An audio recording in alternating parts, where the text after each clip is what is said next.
आदाब, नमस्कार। मेरा नाम है मोनी सनवर और आप देख रहे हैं बेबाक मुंसिफ। तेलंगाना में जैसे जैसे चुनाव की तारीख नज़दीक आ रही है वैसे वैसे सियासी हलचल तेज होती जा रही है।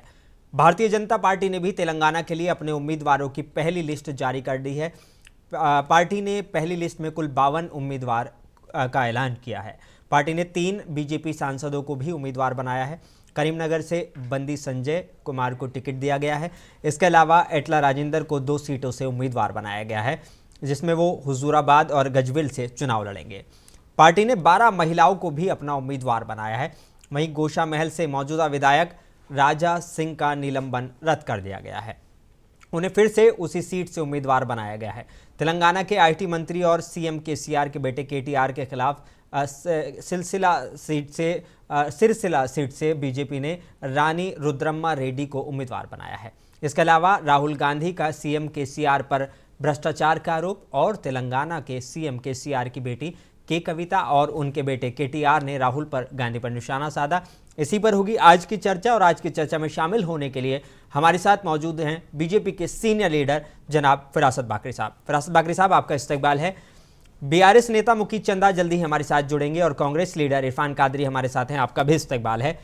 सबसे पहले मैं सवाल ले लेता हूं हमारे फिरासत बाकरी साहब से। फिरासत बाकरी साहब, सबसे पहला सवाल, 52 सीटों पर नाम जारी हुए। जैसा हमने देखा मध्य प्रदेश, जैसा हमने देखा राजस्थान, जैसा हमने और इस स्टेट में देखा, यहाँ पर भी सांसदों को मौका दिया गया, सांसदों को विधायकी का चुनाव लड़ाया जा रहा है। ये पार्टी की एक स्ट्रेटेजी है, ये इसको छोड़ देते हैं। लेकिन सवाल अब बड़ा ये है कि टी राजा, जिनके बारे में कहा जा रहा था कि उनको जो है पार्टी किसी भी हाल में वापस नहीं लेगी, लेकिन उनको पार्टी ने वापस ले लिया। क्या कहना चाहेंगे इस बारे में? टी राजा की जानिब से उनकी वाइफ ने एक रिक्वेस्ट भेजी थी सेंट्रल लीडरशिप को, ठीक है, कि उनकी जो है हमारी राजा सिंह साहब की एमएलए की जो है जो लीडरशिप है जो बरतरफ सस्पेंड किया गया था उनको रिवोक किया जाए बोल के। उसके बावजूद भी सेंट्रल लीडरशिप उसको जितना टाइम देना था सस्पेंशन को उतना टाइम देने के बाद कल उसको रिवोक किया और आज जो है गोशा महल की जो सिटिंग एमएलए थे वो उनको अपनी जिम्मेदारी के लिए वहाँ कॉन्टेस्ट करने के लिए उम्मीदवार बनाया है। लेकिन इस तरह की अगर देखा जाए, जो हार्डकोर राजनीति के लिए बीजेपी जानी जाती है, चाहे वो उत्तर प्रदेश हो, चाहे वो मध्य प्रदेश हो, चाहे वो राजस्थान हो, कहीं ना कहीं एक हार्डकोर राजनीति, हार्डकोर हिंदुत्व के लिए बीजेपी जानी जाती है। और वही क्या तेलंगाना में भी करने की कोशिश है? हार्डकोर राजनीति का सवाल नहीं है, सिटिंग एमएलए थे वो, उनको वहाँ पे देना चाहिए था मौका। सेंट्रल लीडरशिप ने इसको एक्सेप्ट किया है और लोकल लीडरशिप ने उसको नाम प्रमोट किया था और वहाँ से ग्रीन सिग्नल आया है और उनको जो है वहाँ से विधायक के लिए। लेकिन उन पर बयान बाजी का जो सिलसिला उनका था वो कोई छोटा मोटा आरोप नहीं था उनका, लेकिन इस आरोप में उनको अगर वापस लिया जाता है तो कहीं ना कहीं सवाल उठना बयानबाजी के सिलसिले में उनके ऊपर केस हुआ, मैटर ऑफ कोर्ट है, सब जुडाइस मैटर है, कोर्ट कैन डिसाइड। क्योंकि हमको साबिका में भी ऐसे अदालत आलिया पे, अदालतों पे भरोसा रहा है जिसपे हमको उनके फैसले भरोसा रहा है, हम भी भरोसा करेंगे। अदालत आलिया क्या डिसाइड करती है, लेट देम सी। ठीक है। इरफान कादरी साहब, आपके पास आना चाहूँगा मैं और सवाल आपको से भी पहले मैं टी राजा को लेकर ले लेता हूँ। नाम लिस्ट में आए हैं। एक तो जो बीजेपी की जो पॉलिसी है, जो इस बार नया जो देखने को मिल रहा है कि जो उनके एमपी हैं उनको, वो सिटिंग एमपी हैं, उनको वो विधायकी का चुनाव लड़ा रहे हैं, ये एक बड़ा मामला है। दूसरा, टी राजा जिस तरह की बयानबाजी करते हैं, क्या उनको बाकी बयानबाजी के लिए वापस लिया है बीजेपी ने? देखिए, ये पहली मर्तबा में भाजपा वालों के जो है ना सबके सामने, चाहे पहले नेता बोलते थे कि भाई ये लोग भाजपा के लोग जो है दोहरा रंग की बात करते हैं, लेकिन आप तो साबित भी हो गया है। जब पिछली मर्तबा जब उन्हें सस्पेंड किया गया था तो क्या कह के किया गया था कि भाई वो हमारे पास यहाँ पर जो है इतनी खराब राजनीति नहीं होती है, हिंदू मुस्लिम की राजनीति नहीं होती है, हम सब मजहब का सम्मान करते हैं। और जो है जिस तरह से राजा सिंह ने आप सल्लल्लाहु अलैहि वसल्लम के ऊपर जो जिस तरह से उन्होंने बात की थी, नौज़बिल्लाह मैं वो कहीं भी नहीं सकता। तो उसके बाद भाजपा के जब बड़े आला नेता जो है ना, इसके ऊपर जब इसको सस्पेंड किया गया था तो बहुत अच्छा लगा कि चलो ठीक है, भाजपा में कुछ अच्छे लोग हैं जो कि काम कर रहे हैं। लेकिन भाजपा के नेता अपनी एक सीट को इजाफा करने के लिए इतनी जल्दी जो है रंग बदलेंगे, ये अच्छा नहीं कहा। जैसे कि फिरासत साहब लास्ट टाइम भी हमारी डिबेट हुई थी, उन्होंने कहा था कि सस्पेंशन कंटिन्यू रहेगा और राजा सिंह को जो है मौका नहीं दिया जाएगा, ये वादे और दावे के साथ कहा गया था। तो आज इतनी आसानी के साथ कि राजा सिंह की बीवी यहाँ पर आए और उन्होंने माफी मांगा और उसके बाद उन्हें सीट दी गई, तो फिर उन लाखों करोड़ों मुसलमानों का क्या जिसके दिल को जो है ठेस पहुंचाया गया था। उन्होंने आप सल्लल्लाहु अलैहि वसल्लम के खिलाफ उनके बारे में बदजुबानी की थी। आप बहैसियत मुसलमान आप इस चीज को समझ सकते हैं कि दर्द क्या होता है मुसलमान का। एक राजा सिंह ने 36 केसेस और उसके कंटिन्यू हर वक्त जब भी देखिए रामनवमी शोभा यात्रा इतनी प्यारी यात्रा होती है, उस यात्रा के अंदर उसकी जहरीली स्पीचेस जब निकलते हैं तो सोचिए किस तरह से निकलता है। क्या वो बंदा सुधरा है? राजा सिंह के कंटिन्यू सस्पेंशन होने के बाद भी उसके अल्फाज कभी बदले नहीं है। आज मैं माफ करना क्योंकि उसके ताल्लुक से मैं आपके चैनल पे अरित्र कह रहा हूं, क्यों? क्योंकि वो उस तरीके का लायक बंदा है। अभी रिसेंटली वो बंदा जो ना अदर स्टेट में जाता है और वहां पर उसके अल्फाज क्या है, मुसलमानों के लिए कितना जहर बोल रहा है, और ये कह रहा है कि अगर आपको हम पैसे देंगे, और लड़कों को उस्कारने की बात कर रहे हैं। ये कह रहे हैं कि हमारे हिंदू भाई जो हिंदू भाई है हमारे, वो लोग उनको बोल रहा है कि भाई आप जो है हम पैसे देंगे, फंडिंग करेंगे। मासूम लोगों को उगलाने की कोशिश। आप जाओ पाकिस्तान की लड़कियों को पटा के लाओ। कैसे अल्फाज है इसके? एक राजा सिंह जो एक संविधान के अंदर बैठने, संविधान बनाने वाला शख्स इस तरीके के अल्फाज इस्तेमाल करता है। शर्म आना चाहिए बीजेपी के लोगों को कि ऐसे लोगों को भी जो है ना एक टिकट की खातिर, एक सीट बढ़ाने की खातिर आप ऐसे लोगों को भी जो है ना चुनाव में दे रहे हैं। और आज उसकी वकालत करने के लिए हमारे साथ विरासत साहब बैठे हुए हैं और ये कह रहे हैं कि भाई उसकी वाइफ आकर जो है ना उसकी आके रिक्वेस्ट करी तो हमने टिकट दिया। अरे साहब, अगर आप ये पार्टी का स्टैंड है, पार्टी का स्टैंड, पार्टी के लिए पार्टी ने ये कहा कि राजा सिंह ने जो हमने जो शो कॉज नोटिस जब पार्टी थी मजलिस इत्तेहाद मुस्लिमीन, अरे हमारी जब कांग्रेस के साथ उनका गठबंधन था, अरे जब अकबरुद्दीन अवैसी क्या कहा था? अरे केस हुआ ना साहब, केस बुक करें ना, उसके ऊपर लगे ना। हमने 40 दिन। अरे किरण कुमार रेड्डी साहब आज आपके पास ही है ना, किरण कुमार रेड्डी के कान में पूछिए, आप पूछिए किरण कुमार रेड्डी साहब से कि किरण कुमार रेड्डी जब हमारे यहाँ चीफ मिनिस्टर थे उन्होंने 40 दिन तक उन्हें हिरासत में रखा।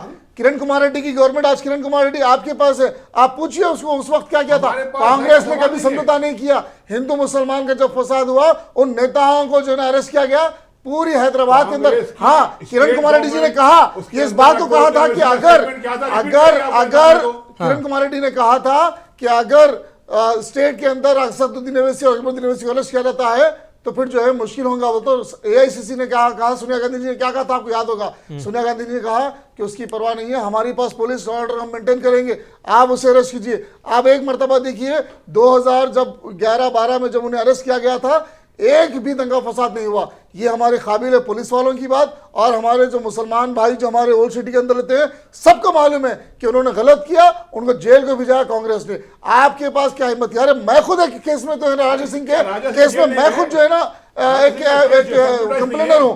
2016-2000 में आपको FIR के नंबर के साथ मैं बताऊं, सारे चीजें आपकी जो है सुप्रीम आपका external affair minister Amit Shah ji की एक परमिशन होती तो आज जेल में होता था, नहीं हुआ। क्यों? क्योंकि आपने जो है ना ऐसे लोगों को बढ़ावा दिया है। आपके पास ऐसे लोगों के लिए जो है ना सरकार बनी हुई है। आप बीजेपी के पास कोई मुद्दा नहीं है, बीजेपी के पास आज भी कोई मैनिफेस्टो पे लड़ाई नहीं है। इनके पास सिर्फ और धर्म को लड़ाओ और अपनी राजनीति चमकाओ। आज भाजपा यही मौके पे चल रही है।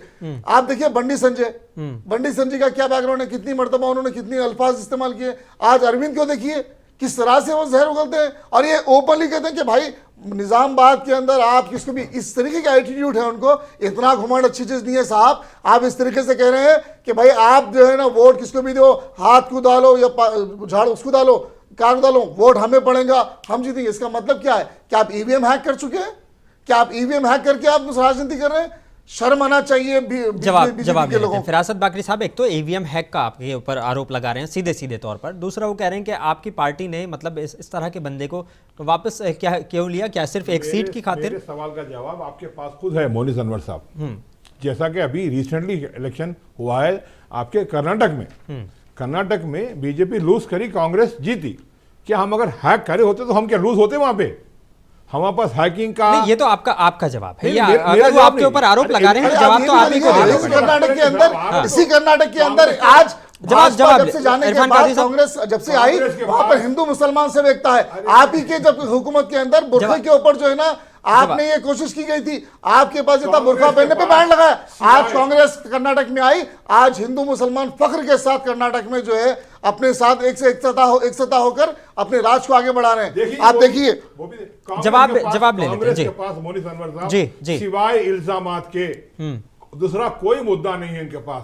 वो मुद्दा ये मुद्दा आपके पास खुद अपने घर में झांके देखिए, आप क्या करें 50 साल 60 साल में हिंदुस्तान के साथ। सारा देश जानता है, हाँ, वही तो बोलना चाह रहा हूं, सारा बोलिए देश भी जानता है हाँ? तरक्की हमने लाई, खुशहाली अच्छा- हमने लाई, कौन सा और आप अच्छा आज उसके ऊपर अच्छा बैठ दिखा रहे मुसलमान कि आप आज जो है आप बीजेपी को दुआई दे रहे हैं, EVM राजा सिंह की दुआई दे रहे हैं। चलिए एक बड़ा सवाल यहाँ पर अब ये उठ जाता है, क्योंकि बीआरएस का जो मुद्दा है वो बिल्कुल वो चीज़ों को क्लियर कर रहा है। बीआरएस नेता इस बात को घर घर पहुँचाने की कोशिश कर रहे हैं कि एक पार्टी के रूप में जो तेलंगाना को राज्य का दर्जा दिलाने के लिए लड़ने के लिए अस्तित्व में आई है, बीआरएस अकेले ही राज्य के हितों की सच्ची अगुवा हो सकती है।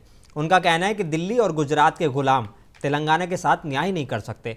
आप अल्फाजों को समझें, वो कहीं ना कहीं दिल्ली और तेलंगाना के अगर वो कहीं ना कहीं बीजेपी पर भी निशाना है और कांग्रेस पर भी है, तो क्या बीजेपी हमारी रीजनल पार्टी भी है सर, नेशनल के साथ साथ हमारी भारतीय जनता पार्टी तेलंगाना में 40 साल से खिदमत कर रही है अवाम की। हम क्यों दिल्ली से आएंगे? हाँ, 1980 से तेलंगाना के अंदर, आंध्र प्रदेश के अंदर बीजेपी की हुकूमत रही है। बीजेपी के लोग मरकजी हुकूमत मिनिस्टर रह चुके हैं, विद्यासागर राव रह चुके हैं। लेकिन प्रधानमंत्री नरेंद्र मोदी का जो एक बयान था, उन्होंने कहा था कि एक गुजराती यानी कि सरदार पटेल ने तेलंगाना को निजाम के शासन से मुक्त कराया। बिल्कुल, ये उनका बयान था कि एक गुजराती थे जो उन्होंने सरदार पटेल ने ये काम कराया, जबकि दूसरा गुजराती इस केसीआर के अत्याचारी शासन से मुक्त कराएगा, यानी कि खुद पीएम मोदी। बिल्कुल। तो अब उन्होंने जो है इसको तेलंगाना के स्वाभिमान पर हमला बताया है। स्वाभिमान पे हमला बताया नहीं, हम क्लियर क्या बताएंगे आपको? केसीआर के चुंगल से तेलंगाना को निकाल के बीजेपी की सरकार बना के बताएंगे आपको तेलंगाना के अंदर। जी, ये पूरा एक फैमिली का राज, कांग्रेस का और एक फैमिली का राज बीआरएस का नहीं चलने देंगे हम यहाँ पर। ये ठीक है, मैं सवाल ले लेता हूँ इरफान कादरी साहब से। इरफान कादरी साहब, पहले तो यही एक जो तेलंगाना के जो अस्तित्व की बात चल रही है, अभी राहुल गांधी यहाँ पर थे, राहुल गांधी रैली कर रहे थे और उन्होंने कहा कि सोनिया गांधी ने चाहा, सोनिया गांधी ने कोशिश की, तब जाके तेलंगाना मिला है। ये केसीआर जो हैं बेफिजूल की बातें कर रहे हैं कि उनकी पार्टी ने इसको तेलंगाना दिलाने में अहम भूमिका अधिकारी। उसके साथ साथ हमारी सुषमा स्वराज भी काफी जिद्दोजहद की है तेलंगाना अलग करने के लिए। ठीक है, तो वो कह रहे हैं कि ये जो तेलंगाना, जो बीआरएस के नेताओं का ये बयान है कि जो तेलंगाना के मूवमेंट था वो तेलंगाना के लोगों ने चलाया था, तेलंगाना के में यानी कि हमने बीआरएस ने उसकी अगुवाई की थी, तब जाके ये हमें मिला है। ये दिल्ली के और जो गुजरात के गुलाम, दिल्ली के और गुजरात के जो कहकर उन्होंने निशाना साधा है वो सीधा सीधा पीएम मोदी पर।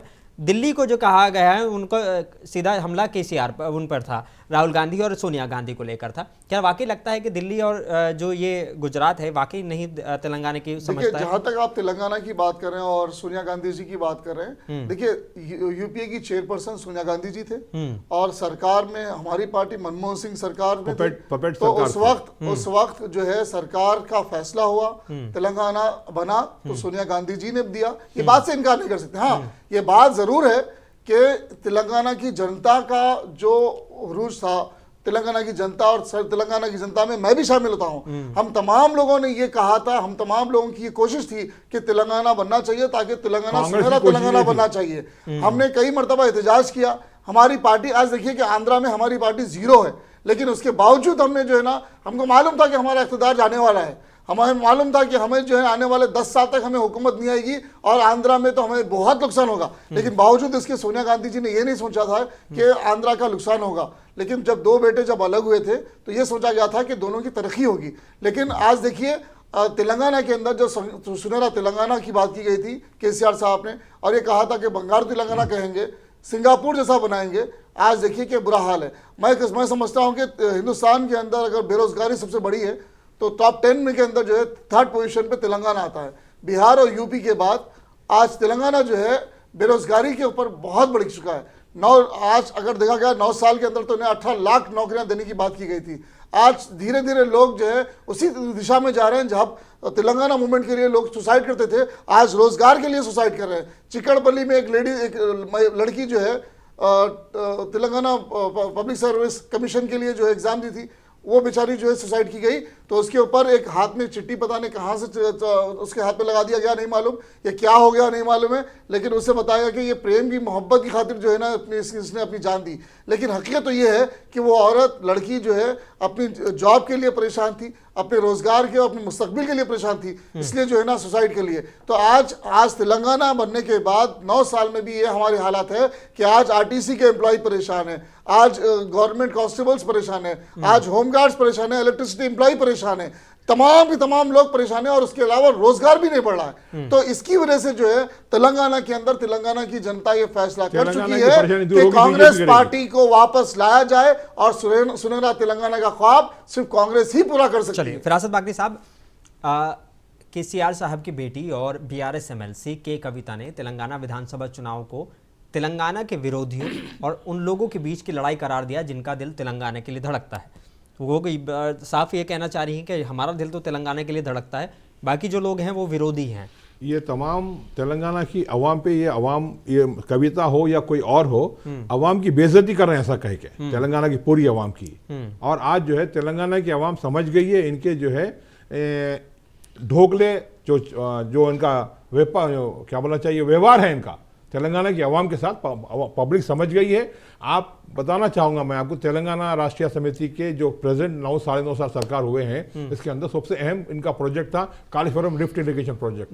1.5 लाख करोड़ उसके ऊपर लगाने के बाद भी आज भी प्रोजेक्ट उनके ऊपर काफी उसके अंदर स्कैम्स हो रहे हैं। इस तरीके के तेलंगाना सरकार पूरी तेलंगाना सरकार कलर्ड है स्कैम्स के अंदर, और तेलंगाना की आवाम इस साल इनको हुकूमत में आने नहीं देगी। ये मेरी लेकिन सवाल ये उठता है कि वाकई तेलंगाना के लिए दिल नहीं धड़कता आप लोगों का? अरे हम तेलंगाना के लिए दिल नहीं, तो यही कैसा बताएंगे आपको दिल धड़क रहा है या नहीं धड़क रहा बोल के? जब इलेक्शन होगा 30 नवंबर को बता देंगे हमारा दिल किसके लिए धड़क रहा है। हैक करने वाले ये लोग करोड़ों रुपए 100 करोड़ 200 करोड़ रुपए इलेक्शन में डालने वाले लोग, अरे 500 करोड़ लगाते भाई, हमारे पास नहीं लगाते। जब तेलंगाना इलेक्शन कमीशन हमारी वर्ल्ड की बड़ी पॉलिटिकल पार्टी है, हमारे पास रिसोर्सेज कर चुके हैं। फैसल साहब के हुजूराबाद इलेक्शन के अंदर एक लिफाफे में 2,000 रुपए की नोट डाले थे।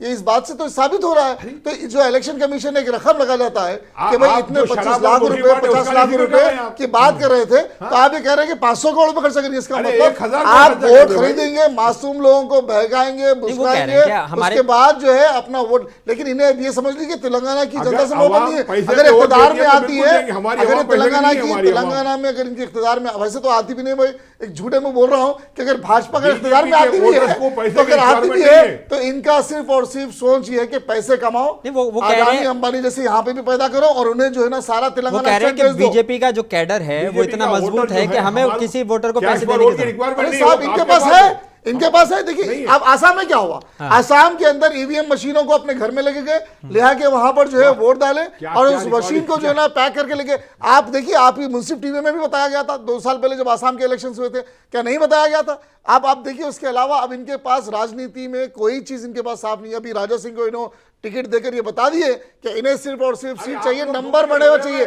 नंबर चाहिए, अरे नंबर चाहिए, इसके अलावा इन्हें कुछ नहीं चाहिए। अगर इनके पास अगर वाकई शर्म होती भाजपा के पास, तो भाजपा जो है आज ऐसे दरिंदे को जो है टिकट नहीं देती थी। इस दरिंदे को टिकट देने का मतलब यह है कि आप जो है फैसला कर चुके हैं कि आप जो बंदा कॉन्स्टिट्यूशन को नहीं मानता, जो बंदा हिंदू मुस्लिम एकता को नहीं मानता, आप उसे टिकट दे रहे हैं। वो बंदा साफ तौर पे कहता है कि हिंदू राष्ट्र बनाएंगे, अखंड भारत बनाएंगे। क्या ये आप इस बात को यकीन दे सकते हैं कि बाकरी साहब आप अगर हिंदू राष्ट्र बनता है तो आप कहां जाएंगे? क्या आप इसी बात पे रहेंगे कि आप हिंदू राष्ट्र बनाने में हैं, या फिर इसी हिंदू मुस्लिम एक जाति जो है जब सालों से हमारे मुल्क में खूबसूरती है, क्या उसे लेके चलाएंगे? तो आप जो है कॉन्स्टिट्यूशन को आप नहीं फॉलो करते। आपके आरएसएस के पास से आप जहां से आते हैं, आपके पास सीधे सीधे यही है। अरे आप वहीं से आ रहे हैं, आपके प्राइम मिनिस्टर साहब कहां से? आरएसएस से। सब जो है चड्डी पहन के आने वाले लोग आज देश को पता करने पे क्या इल्जाम लगा गया, वो बोलिए, चीज देख लीजिए। रेवंत रेड्डी पे इल्जाम क्या लगा गया बताइए। आज इनके पास सिर्फ और सिर्फ नंबर बढ़ाने के लिए वही है, उसके अलावा तेलंगाना की आवाम के बारे में या हिंदुस्तान के आवाम में नहीं सोच रहे। अगर इनको आवाम पर नंबर बढ़ाना नहीं होता तो आज जो है राजशेखर रेड्डी क्या नाम उसका राजा सिंह के बजाय विक्रम गौड़ को दे सकते थे टिकट। राहुल गांधी की जो टिप्पणी आई थी उस पर के कविता ने बयान दिया था। उन्होंने कहा कि विधानसभा चुनाव को उन्होंने दोराला तेलंगाना और प्रजाला तेलंगाना कहा। यानी कि इसका मतलब सामंती का तेलंगाना और लोगों का तेलंगाना, यानी कि पैसे वालों का तेलंगाना और लोगों का तेलंगाना। और उन्होंने कहा कि हम लोगों का तेलंगाना है, हमने जो तेलंगाना बनाया है वो लोगों का तेलंगाना है, ये कविता ने कहा है। और राहुल गांधी और प्रियंका गांधी को तेलंगाना के बारे में उन्होंने कहा कि बोलने का हक नहीं है। ये उन्होंने इसलिए कहा कि जो लंबे संघर्ष के बाद तेलंगाना हमें मिला है और मजबूती के साथ आज देश में खड़ा है, उन लोगों को इस बारे में बोलने का हक नहीं है। क्यों हक नहीं है कि आप तेलंगाना को जो है, जैसे मैं अभी कह रहा था, तेलंगाना के किसान परेशान, तेलंगाना के युवा परेशान, तेलंगाना में रोजगार बढ़ी हुई है, तेलंगाना में हेल्थ सेक्टर का बुरा हाल, तेलंगाना 5 लाख करोड़ का जो है कर्ज में डूबा हुआ तेलंगाना। तो इस बारे में कोई नेशनल लीडर नहीं बोलेगा। आपकी अपनी फैमिली की राजनीति चलेंगी। क्या ये किंगडम है?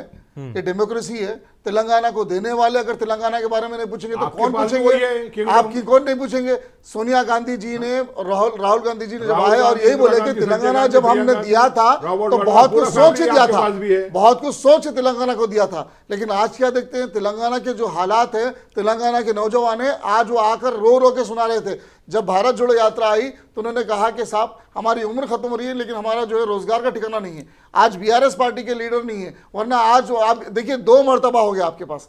बीआरएस पार्टी के स्पोक पर्सन बोल लीजिए या जो भी हो, वो 2 मर्तबा नहीं है। इसका मतलब क्या है? उनके पास जवाब नहीं है बोलने के पास। उनके शायद उनके हुक्मरान उन्हें रोक रहे हैं कि भाई मत जाइए वहां पर, आपको टेढ़े सवाल मिलेंगे। आवाम की सच्चाई जो है, आवाम की जो परेशानी है वो आपके सामने रखेंगे। लेकिन आज 2 वजह से जो है ना, आप देखिए मेरी बाजू की सीट खाली है। क्यों?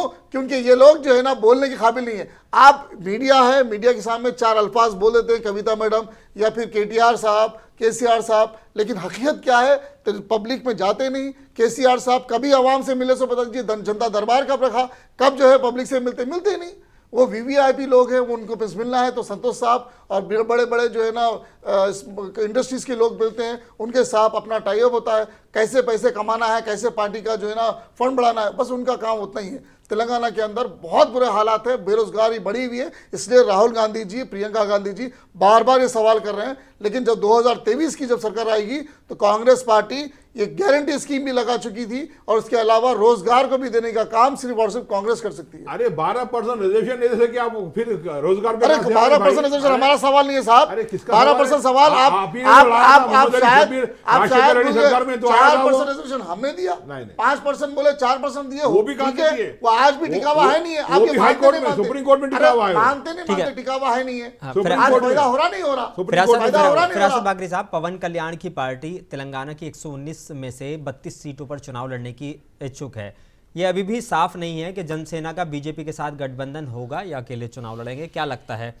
नहीं, इसके लिए तो हमारी नेशनल लीडरशिप और स्टेट लीडरशिप, किशन रेड्डी साहब और डॉक्टर लक्ष्मण की, पवन कल्याण की मुलाकात हुई है। उसके ऊपर उनका काम पाइपलाइन में है।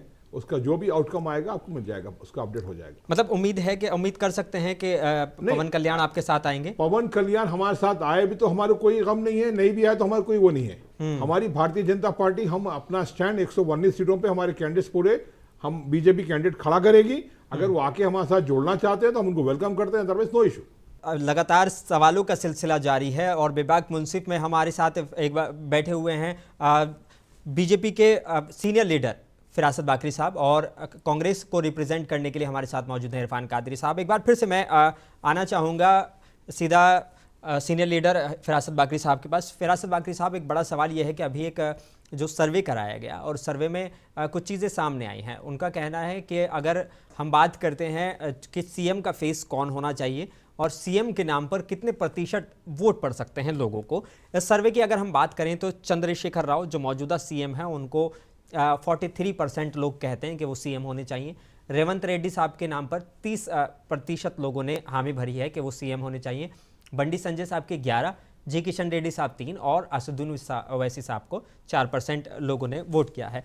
कहीं ना कहीं अगर हम ओपिनियन पोल की जो बात कर रहे थे वहाँ पे भी बीजेपी कहीं ना कहीं पिछड़ी हुई दिखाई दे रही थी, लेकिन यहाँ पर भी आपके 2 बड़े लीडर बंडी संजय और जी किशन रेड्डी, और दोनों को मिलाकर भी 14% होता है। हमारे पास सबसे पहले तो चीफ मिनिस्टर के लिए कोई दावेदारी अभी तक क्लेम नहीं किया है। ठीक है, सबसे पहली बात, ना किशन रेड्डी साहब ने किया है ना बंडी संजय साहब ने किया है। नहीं, ये लोगों से सवाल पूछे गए थे कि अगर ये सीएम होते हैं तो ये पार्टी की तरफ से ऑफिशियल नहीं था। मैं तो बताना चाह रहा हूँ, जब हमारी तरफ से कोई ऑफिशियल अनाउंसमेंट ही नहीं हुआ कोई पॉलिटिकल पार्टी की तरफ से कि भाई फलाने बंडी संजय हमारे पास सीएम कैंडिडेट है या किशन रेड्डी सीएम कैंडिडेट है बोल के, जब अनाउंसमेंट होकर पब्लिक की बात जाएगी कि भाई ये फलानी पार्टी के सीएम उम्मीदवार है, तो पार्टी उसके ऊपर अपना नजरिया देगी।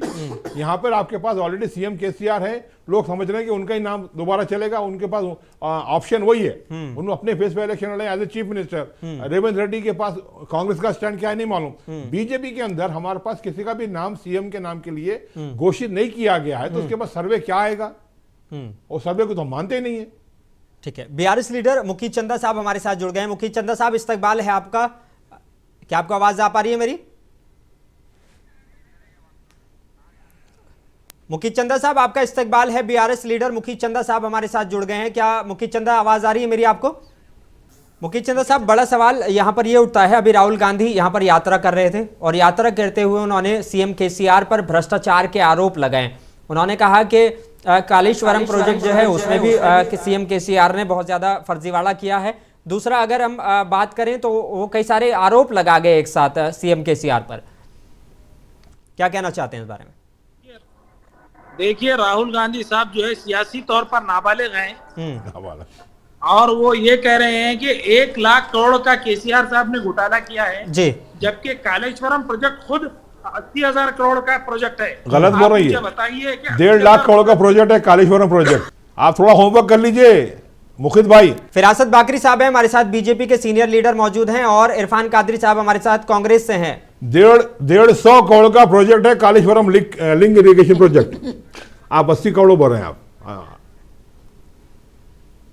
शायद कुछ टेक्निकल इशू है, मैं सीधा आ जाता हूं एक बार फिर से इरफान कादरी साहब के पास में। इरफान कादरी साहब, सवाल ये उठता है कि जिस तरह से केटीआर साहब सीधा राहुल गांधी पर हमला बोल रहे हैं और सीधा केसीआर साहब भी, मुखी चंदा साहब आप जवाब पूरा कर सकते हैं जी। के 80,000 करोड़ का जो प्रोजेक्ट है उसमें आप मुझे बताइए कि कैसे 1 लाख करोड़ का घोटाला हो सकता है। मुखी चंदा साहब, मैं आपको थोड़ा यहाँ रोकना चाहूंगा, आप थोड़ा होमवर्क कर लीजिए बैठ के मोबाइल पे। Lift irrigation project 1.5 lakh crore का प्रोजेक्ट है सर। फिरासत बाकरी साहब आपसे सवाल पूछे। इल्म की जरूरत है मेरे को नहीं, मेरे पास, मैं रिकॉर्ड चेक करके आया हूं। मैं आपके स्टेट गवर्नमेंट के पास से रिकॉर्ड चेक करके आया हूं। 1.5 लाख करोड़ का प्रोजेक्ट, लिफ्ट इरिगेशन प्रोजेक्ट, उसके अंदर पूरे धान लिया है, पूरे फेक अकाउंट से। गड़ा खोदो पैसे लो, गड़ा खोदो पैसे लो। ये तो आपकी सबसे बड़ा प्रोजेक्ट है तेलंगाना, सुरेना तेलंगाना का। देखिए, स्कैम ग्रेस पार्टी जो है उसका रिकॉर्ड है कि स्कैम्स करने में, अगर स्कैम ग्रेस पार्टी आकर ये कहेगी कि किसी ने और मैं नहीं कर रहा हूँ, ये आपका तेलंगाना स्टेट गवर्नमेंट का रिकॉर्ड बोल रहा। 1.5 लाख करोड़ का लिफ्ट इरिगेशन प्रोजेक्ट है आपका। आपको वही नहीं पता है, आप 70 लाख करोड़ को आप जो है बाजू डाल दे रहे हैं। आप वही करप्शन है, वही आपके पास जो है पूरा स्कैम है। 1.5 लाख करोड़ का आपका स्टेट गवर्नमेंट बता रहा, तेलंगाना स्टेट गवर्नमेंट बता रहा, फाइनेंस डिपार्टमेंट बता रहा। लिफ्ट इरिगेशन प्रोजेक्ट कालेश्वरम का 1,05,000 करोड़ का है। इसके लिए जरूरत है। ठीक है, आपको जो चला है बोलिए, आप बताइए। राहुल गांधी ने उसके अलावा कई आरोप भी लगाए। उन्होंने कहा कि सोनिया गांधी ने तेलंगाना दिया था, ना कि मतलब सीएम केसीआर ने वो कह रहा था, और उन्होंने हमसे कई वादे किए थे और उस वादों की बुनियाद पर जो सोनिया गांधी हैं उन्होंने तेलंगाना देने के लिए तैयार हुए थे। अब सोनिया गांधी केसीआर की बेटी आपके जो एमएलसी हैं, leader of the opposition Sushma Swaraj ने पूरा सपोर्ट किया बिल को। आज भी डॉक्यूमेंट्री एविडेंस है आपके पास। जी मुखी चंदा साहब। जी, मैं उनका सवाल नहीं सुन पाया। नहीं, मेरा सवाल आपसे यह है कि अभी राहुल गांधी जब यहां पर थे तो उन्होंने कहा कि सोनिया गांधी ने तेलंगाना को दिया है, ना कि बीआरएस पार्टी ने तेलंगाना को दिया है। ये सोनिया गांधी को इसका क्रेडिट जाना चाहिए। एक बार फिर से वो इस बात को दोहरा गए हैं। नहीं, देखिए, सोनिया गांधी यूपीए की चेयरपर्सन थी, उस वक्त में तेलंगाना बना। पी चिदम्बरम साहब जो है वजीर थे, उस वक्त में तेलंगाना बना। और तेलंगाना उस वक्त में बना जब केसीआर साहब ने जवाब ले लेते जान की बाजी लगाकर केसीआर साहब ने उसके ऊपर काम किया। फिरासत बाकरी साहब कह रहे हैं कि आपकी पार्टी जो है वो एहसान फरामोश है। एहसान फरामोश है। आपको चिदम्बरम याद है, आपको सब याद है, सुषमा स्वराज याद नहीं है आपको। हाँ, तेलंगाना के बिल पास करने में केसीआर सुषमा स्वराज की जाके नमस्ते करके बाजू खड़े हुए थे। साहब मैडम आप बोलिए बिल पास करवाइए बोल के। आप देखिए विजुअल्स आज भी मौजूद है। सुषमा स्वराज के कहने पर लीडर ऑफ द अपोजिशन कहने पर सोनिया गांधी ने करवाया जो भी करवाया। आपको सब याद है, सुषमा स्वराज याद नहीं आपको? वाह वाह वाह, ब्यूटीफुल। नहीं सुने आता उनको, उनका कुछ टेक्निकल इशू चल रहा है लगातार। ठीक है, मैं आपसे वो सवाल पूछ रहा था अब, क्योंकि ये तेलंगाना का जो इशू है ये कितना ज़्यादा अहम हो जाता है इस वक्त में जो है। मुखी चंदा साहब फिर से हमारे साथ जुड़ गए। मुखी चंदा साहब, अब प्रधानमंत्री नरेंद्र मोदी का एक बयान है, उन्होंने कहा कि एक गुजराती जो सरदार पटेल ने तेलंगाना को निज़ाम के शासन से मुक्त कराया, जबकि दूसरा गुजराती इसे केसीआर के अत्याचारी शासन से मुक्त कराएगा। कहीं ना कहीं जो पीएम मोदी है उनका भी बयान जो है वो कहीं ना कहीं केसीआर साहब के खिलाफ ही है। देखिए, चाहे कोई गुजराती हो, चाहे कोई दिल्ली का हो, कहीं का हो, अब वक्त आ चुका है कि तेलंगाना के अवाम, तेलंगाना के कायदीन हिंदुस्तान पे जो है हुक्मरानी करेंगे। बीआरएस के जरिए से हम 2023 के बाद 2024 में ऑल इंडिया का इलेक्शन लड़ेंगे और इनको बताएंगे कि इन्होंने, कांग्रेस और बीजेपी ने पिछले 70 सालों में, 75 सालों में हिंदुस्तान को लूटा और सिर्फ लूटा। इन्होंने तेलंगाना की तरक्की के लिए और आपने 9 साल में लूटा। गुजरात की तरक्की के लिए कुछ नहीं किया, इन्होंने हिंदुस्तान की तरक्की के लिए कुछ नहीं किया। आपने 9 साल में लूट लिया पूरे तेलंगाना को, वहाँ की आवाम, जबकि आपको पूरा रेडीमेड स्टेट मिला आपको पूरा। अगर बात करते हैं तो गुजरात को भी अगर कोई निजात दिला सकता है इन आमराइयतों से तो वो सिर्फ और सिर्फ केसीआर साहब। फिरासत बागरी साहब कह रहे हैं कि अगर आप हमारे ऊपर ये इस तरह का इल्जाम लगा रहे हैं तो आपको भी देखने की जरूरत है कि 9 साल में पूरे तेलंगाना को आपने लूट लिया, आपको पूरा रेडीमेड स्टेट मिला था। आपको कोई एक डिपार्टमेंट में जाके वहां पर एक सुई पर जब झाड़ू होती है ना, झाड़ू लाने की जरूरत नहीं थी आपको। जो तरक्की आपको हर चीज पूरी मिली, उसके बावजूद आप जो एहसान फरामोश है। आप ये पुलिस स्टेशन नहीं, एक 5 स्टार होटल नजर आ रहा है, ये केसीआर साहब का कारनामा है। तो आप वहीं रहिए, वो 5 स्टार होटल में रहिए। आप फिर ये पुलिस स्टेशन को 5 स्टार होटल में रहिए, आप पुलिस स्टेशन में जाके रहिए। जवाब आने दीजिए।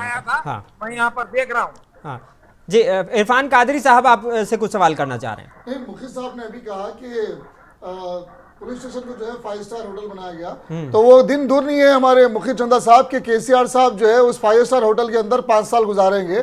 क्योंकि जो है जब आपने जो वादे किए थे उस वादों को आपने पूरा नहीं किया।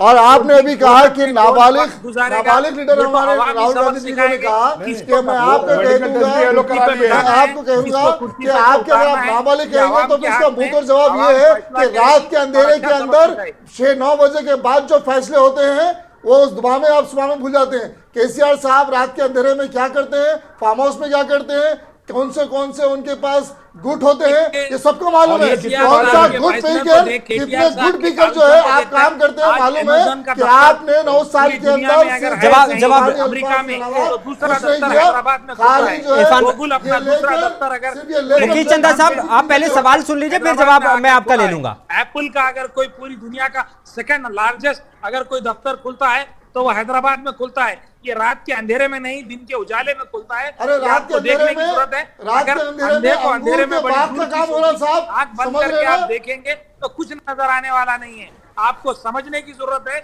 आपको होश के नाखून लेने की जरूरत है। आपको मालूम होना चाहिए कि ये तेलंगाना की तरक्की देखकर आज मुतासिर है, दूसरे स्टेट के लोग आकर यहाँ की स्कीम्स को फॉलो कर रहे हैं और आप ऐसी बात कर रहे हैं, शर्म आनी चाहिए। आपको भी केसीआर साहब का जो कारनामा है वो देखना चाहिए और कबूल करना चाहिए। मैं मुखी चंदा साहब की बातों का मैं जवाब देना चाहूंगा कि मुखी चंदा साहब 2 सेकंड आप खामोश रहेंगे तो पूछूंगा कि फिर वो क्या बात हो गई जो आप कॉपी पेस्ट का मैनिफेस्टो लाए। हमने 500 रुपए में सिलेंडर कहा तो आपने 400 में कहा। आपने आज तक 2006 के बाद आज तक व्हाइट राशन कार्ड ने, आप मेरी बात सवाल का जवाब दीजिए, पहले सवाल में हो जाने दीजिए, आप उसके बाद कहिए। आपने 2 लाख नौकरियों की बात की गई लेकिन आज तक 1 लाख नौकरी के मसले पर भी मैं आपसे पूछना चाहता हूँ, जरूर उस पर भी बात करें। सर्विस कमीशन की नोटिफिकेशन कितने मर्तबा दिए, आज हाल क्या है देखिए, आज क्राइम रेट देखिए कितना बढ़ा हुआ है तेलंगाना में, बेरोजगारी देखिए। और आप कहते हैं आप ये व्हाइट राशन कार्ड के बारे में करें। और आपके जो पीआरओ है असदुद्दीन अवी साहब जो दारुसलाम के अंदर बैठ के आपका मैनिफेस्टो पढ़े, उनको भी नहीं मालूम व्हाइट राशन कार्ड कब जारी हुआ था, कब जारी नहीं हुआ। आपके टाइम पे फूड सिक्योरिटी कार्ड बनाया गया लेकिन उसमें भी अगर आप 3 महीने राशन नहीं लेते हैं तो फिर आपकी तानाशाही ये है कि आप उसे रद्द कर दे रहे हैं और आज अब जारी कर रहे हैं। और हमने तेलंगाना जब कांग्रेस गवर्नमेंट थी तो हमने हेल्थ सेक्टर में जो है अपना आयोग के श्री कार्ड बनाया था, उसको आपने रद्द कर दिया और परसों जारी करने की कोशिश कर रहे हैं। इरफान कादिर साहब जवाब ले लेते हैं, शॉर्ट में कर लेते हैं क्योंकि वक्त की कमी है थोड़ा सा। हाँ सुना रहा हूं साहब, हाँ उनके मैनिफेस्टो ठीक है ठीक है। और आप उनके जो पीआरओ है असदुद्दीन ओवैसी कह रहे हैं, ये मान रहे हैं कि अब तक 9 साल में चावल राशन की दुकान पे सही नहीं मिले, क्या फाइन राइस मिलने की मुकीत चंदा साहब एक तो बड़ा इल्जाम लगा रहे हैं आप पे कि आपके पीआरओ हैं असदुद्दीन ओवैसी साहब, ये आप पर इल्जाम लगाया जा रहा है। दूसरा वो कह रहे हैं कि हमने जो अच्छी स्कीमें आपको दी थी वो तो आपने रद्द कर दी। देखिए बीजेपी कोई अच्छी स्कीम देने वाली नहीं है। ये इरफान कादरी साहब कांग्रेस से सवाल ही आपसे कर रहे थे। असदुद्दीन ओवैसी साहब तुम्हारे लिए यही काम करते हैं, बीजेपी की बी टीम को लेकर के वो हम पे इल्जाम लगा रहे हैं, हमारा किसी से कोई लेना देना नहीं। आपके सीनियर लीडर असदुद्दीन ओवैसी को मान रहे हैं और आप बोल रहे हैं कि असदुद्दीन ओवैसी आपके नहीं है। आज हैदराबाद के अंदर बीजेपी एमआईएम मिलकर पॉलिटिकल कैंपेन करते फिर रहे हैं पूरे सिटी में। आप जाइए देखिए, सरायनगर असेंबली काउंसिल जाइए देखिए। आप बीजेपी एमआईएम कह रहे हैं? नहीं एमआईएम टीआरएस। हाँ बीआरएस एमआईएम जी। ये तीनों एक साइड है, तीनों जो आप बोल रहे हैं ये तीनों एक ही जगह है, बीजेपी और मुकीत चंदा साहब से जवाब तो ले रहे दीजिए। मुकीत चंदा साहब अपना बात पूरी कीजिए आप। वही मैं ये कह रहा था कि राजा सिंह के मुद्दे पर ये क्यों खामोश है, इनको क्यों नजर नहीं आता कि राजा सिंह के मसले पर जो राजा सिंह का रिवोक कर दिया गया सस्पेंशन, वो किस बुनियाद पर रिवोक किया गया, राजा सिंह ने क्या जवाब दिया था? आपकी स्टेट गवर्नमेंट को अरेस्ट करी, रिमांड करी, बेल पे आया, मैटर सब जुटाइज है, अमन और आस्ती को मुतासिर करने का काम करते हैं। तेलंगाना में गंगा जमनी तहजीब है, तेलंगाना की पुलिस नंबर 1 पुलिस है। चंदा साहब नंबर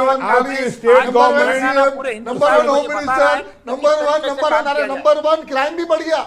आप देखिए आपके सीएम साहब को कामारेड्डी में शब्बीर साहब के मुकाबले ठहरने के लिए बड़ी दिलचस्पी है। आपकी हिम्मत है तो आप जो है ना उसको गोशा महल के अगेंस्ट में जो है केसीआर साहब को ठहराए और आपके पीआरओ को बोलिए कि उनको भी जो है ना देखते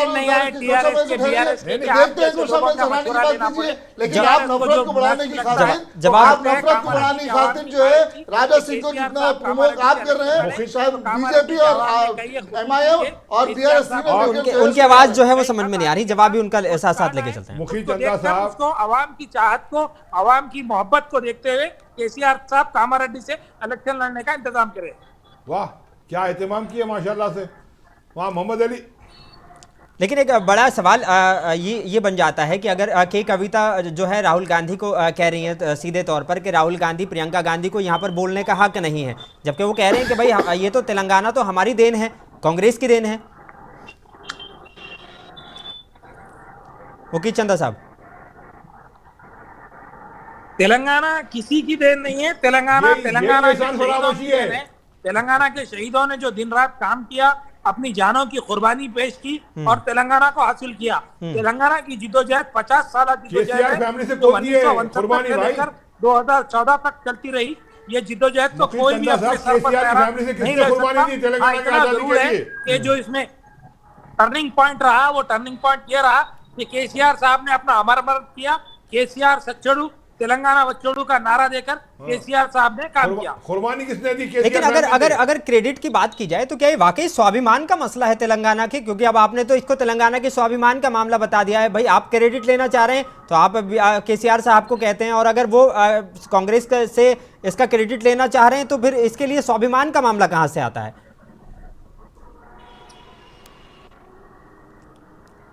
मुकीत चंदा साहब देखिए, क्रेडिट लेने के लिए कोई भी आकर कुछ भी कह दे। अगर इन्होंने ये कहें कि हमने ताजमहल बनाया, हमने कुतुब मीनार बनाया, हमने चार मीनार बनाया, तो ये उनकी मर्जी है। तेलंगाना किसने बनाया, तेलंगाना कैसे बना, तेलंगाना अगर केसीआर ना होते तो हासिल ना होता। ये बात पूरी दुनिया जानती है, न सिर्फ हिंदुस्तान बल्कि पूरी दुनिया को ये मालूम है। अल जजीरा टीवी चैनल ने भी केसीआर साहब के ऊपर एक प्रोग्राम करके बताया कि तेलंगाना की जिद्दोजहद किस तरीके से की गई। कब बताया भाई अल जजीरा? इरफान कादरी साहब, आपके पास कुछ ऐसे विधायक जो वाकई पहले आपकी पार्टी से जीतते हैं, फिर बीआरएस में चले जाते हैं और फिर उनका दोबारा से कांग्रेस में इस्तकबाल किया जा रहा है, क्या कहेंगे इसमें? देखिए, जो लोग जा चुके थे वो तो खैर पुरानी बात थी, चले गए, लेकिन जब वापस आ रहे हैं तो ऐसा नहीं कि सबको वापस किया जा रहा है। पार्टी में हमारे कार्यकर्ताओं के साथ हम ये सोच बात कर रहे हैं कि भाई इनको लेना चाहिए नहीं लेना चाहिए, क्योंकि जब हर किसी के दरवाजे खुले नहीं रहते, आना है तो फिर हमारी पार्टी के नेताओं की पार्टी की नीतियों को लेकर आना चाहिए, ना कि जो है ना इनके पास जो भी आप जब जाके जो सीख के आए हैं उससे लेकर आने की सोच। और दूसरी बात यह है कि जब जो भी लोग आ रहे हैं, जितने भी लोग आ रहे हैं, उन्हें जो है ना देखा जा रहा है कि समझा जा रहा है उनको फिर टिकट देना है या ना देना है उसके। लेकिन आपका दर तो सबके लिए खुला पड़ा है इस टाइम, ऐसा लग रहा है कि कोई भी आओ कोई टिकट पाओ वाला मामला आपके यहाँ पे चल रहा है। हर कोई कांग्रेसी लीडर, आप अब जो बता रहे हैं कांग्रेस लीडर वापस आए, तो कितने कांग्रेसी लीडर को वापस जो है ना टिकट दी गई, आप बताइए? नहीं दी। जो लोग जीत सकते हैं और वहां की जनता जो फैसला कर रही है उनको टिकट दिया जा रहा है। कांग्रेस ऐसा नहीं कि हर किसी को वापस टिकट दे रहे। देखिए तरीका है पार्टी में अंदर, आप वहां पर अब एरिया में मालूम करते हैं, जैसा आपका सर्वे होता है हमारी पार्टी का भी सर्वे होता है कि किस नेताओं को देना चाहिए, इसकी छवि कितनी अच्छी है कितनी बुरी है, क्या करना चाहिए। ऐसा नहीं है कि राजा सिंह जैसे शख्स की छवि खराब है लेकिन फिर भी एक नंबर बनने। मुकेश चंद्र साहब से एक आखिरी सवाल पूछ लेता हूं जी। अंबरपेट से वी हनुमंतराव साहब ने टिकट पूछा, आज उनको बेइज्जत कर दिया आपके कांग्रेस पार्टी ने। सीनियर मोस्ट कैंडिडेट जो सोनिया गांधी और इंदिरा गांधी और राजीव गांधी के साथ काम किया है, आज उसको जो है बेइज्जत कर दिया। अरे आपके अखबार बैठ के, अरे आज के अखबार में तो ये भी आया कि सियासत में ये आया कि अगर मान लो कि 50 सीट अगर बीआरएस को मिलते हैं, 15 सीट आंध्र प्रदेश का मिनिस्टर बीजेपी पार्लियामेंट राज्यसभा उसको जो किक ऑफ कर दिए, बाहर के लोग खंडवा दाल में आइए। आज ही का पेपर सियासत पेपर के अंदर ये बात आई। एक सवाल साहब, 50 सीट अगर बीआरएस को आते हैं, 15 सीट अगर बीजेपी को आते हैं, तो ये ओपन तरीके से 15 नहीं, हम हुकूमत बना रहे हैं तेलंगाना में, मिलकर चलाएंगे तो फिर एमआईएम भी साथ में मिलेगी। वो आपको पढ़ने में गलती हो गई, कांग्रेस को 15 सीट बता रहे होंगे वो लोग। मुकेश चंद्र साहब, आपकी भी पार्टी अगर बात करें, जो पिछली बार में कांग्रेस से जीते हुए विधायक थे उनको आप अपने साथ मिलाते हैं, इस बार जब वाकई टिकट देने की जरूरत पड़ती है तो आप उन्हें साइड कर देते हैं, तो ये यूज एंड थ्रो की पॉलिटिक्स क्यों है? देखिए ऐसा कहीं नहीं है, सिटिंग एमएलए को तमाम को टिकट दिया गया, सिवाय एक आध दो के आप मिसाल बता सकते हैं, सबको टिकट दिया गया है। और केसीआर साहब ने जो काम किए हैं, हमारे एमएलए ने जो काम किए, वो काम की बुनियाद पर हम आवाम के दरमियान में जा रहे हैं। हाँ, जो लोग हमारे काम से मुतासिर होकर हमारे साथ आना चाह रहे थे उनका इस्तेकबाल किया गया। अब मजीद कोई इस्तेकबाल करने की जरूरत नहीं है। हमारा जहाज भर चुका है। अब आपके दरवाजे पूरी तरीके से बंद हैं सबके लिए। हमारे एमएलए के साथ हम दिल्ली का लाल किला भी फतेह करेंगे, पहले तेलंगाना भी फतेह करेंगे। चलिए बहुत शुक्रिया मुकेश चंदा साहब। मैं एक बार फिर से बस बिल्कुल लास्ट मोमेंट पे हैं क्योंकि वक्त की कमी है, बहुत शॉर्ट में आपसे सवाल पूछूंगा कि जैसे ये सीएम को लेकर सर्वे आया था, केसीआर साहब उसमें कहीं ना कहीं काफ़ी आगे दिखाई दे रहे थे, तो क्या वाकई लगता है कि अगर सीएम का फेस डिक्लेयर करती है बीजेपी तो उससे फ़ायदा हो सकता है? सीएम का फेस आफ्टर इलेक्शन हम डिक्लेयर करेंगे। मैं आवाम से आज ये बोलना चाह रहा हूं कि आप जो है 2 महीने 60 दिन आप हमारे साथ लगिए, हम आपके साथ जो है 60 महीने लगेंगे। 60 दिन आप हमारे साथ काम करिए, हम 60 महीने आपके साथ काम करेंगे, तेलंगाना की आवाम के बीच में रहेंगे। हम जाके फार्म हाउस में अपना एंजॉयमेंट नहीं करेंगे, पब्लिक के बीच में रहेंगे पूरे 5 साल। आप सिर्फ 2 महीने हमारे साथ काम करिए, हमको वोट दीजिए, तेलंगाना असेंबली में पहुंचाइए, हम आपके साथ जो है पूरे 5 साल 60 महीने लगे रहेंगे इंशाल्लाह। ठीक है। क्या ये जो सर्वे आया है इससे आप मुत्तफिक हैं? देखिए जैसे कि अभी हमारे पास भी सीएम का फेस डिक्लेयर नहीं हुआ, लेकिन जैसे मैं आपको पहले से कह रहा हूँ कि मैं भी चाहता हूँ, बहैसियत कार्यकर्ता ये चाहता है कि जो है रेवंत रेड्डी जी चीफ मिनिस्टर बने, लेकिन हम तमाम लोग चाहते हैं, लेकिन ओवरऑल पार्टी का जो फैसला आता है उसे सबको कबूल करना होता है। 30% बताया जा रहा है, जो कि अभी हमारे पास सीएम फेज नहीं आया। एक सेकंड, बीआरएस के पास उनका फेज है जिसके 43 बताया जा रहा। आज हमारे पास, हमने अभी फेज अभी डिक्लेयर नहीं किया तो 30% है, लेकिन अब जिस दिन हम फेज डिक्लेयर करेंगे तो यकीन बताइए कि 63 के ऊपर अबाउट हो जाएगा। चलिए ठीक है, बहुत शुक्रिया हमारे साथ इस चर्चा में जुड़ने के लिए। तो आपने सुना कि किस तरह से जो बीआरएस और बीजेपी और कांग्रेस के प्रवक्ताओं ने बेबाकी से अपनी बात रखी। तेलंगाना इलेक्शन को लेकर चर्चा जारी रहेगी क्योंकि अभी इलेक्शन में वक्त है। अपने मेज़बान मुनीस अनवर को दीजिए इजाज़त, आप बने रहिए मुंसिफ टीवी के साथ।